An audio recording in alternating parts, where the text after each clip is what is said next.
My name is Laura. In 2016, I turned 40 years old and life was really crazy, and I put off getting my annual physical with Dr. McGriff until December, and I went in to see her, and as she's walking out the door, she's like, "Oh, you turned 40 this year, you gotta go get a mammogram." So I scheduled that for late December. I went in, had the mammogram here at MMC, and they called me back and said, "We need to take a couple more pictures." I had been told that was coming, so it was nothing for me to be worried about. So I went on in and had the pictures taken. They called me back for an additional picture, which made me a little bit nervous. But then I left that day and they called me and said that they had seen something on the mammogram and that they needed to set me up with a general surgeon. So they set me up with a general surgeon here at MMC.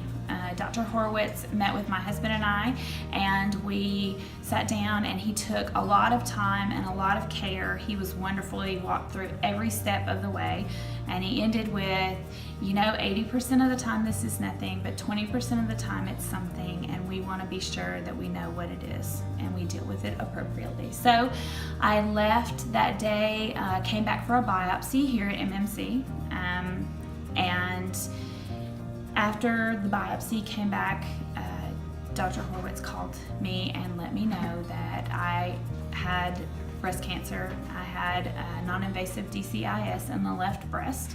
And at that point we started talking about options, what my options were between a lumpectomy, between a single mastectomy or a bilateral one. And so we made the decision at that point, given my circumstances and where it was located, that we would go ahead and go with a bilateral mastectomy, which is kind of a hard pill to swallow at 40 years old.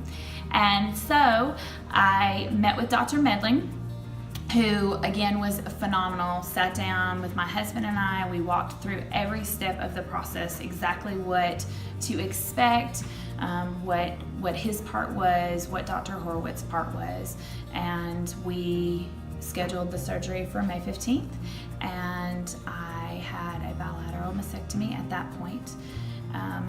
MMC has been phenomenal. All of my doctors have been here. They've all been very helpful. They've all called to check on me to make sure that everything was going okay. I encourage everyone out there to get a mammogram. It's so important. Don't put it off. Don't find time to do something else. It will save your life. It saved mine. Thank you for listening.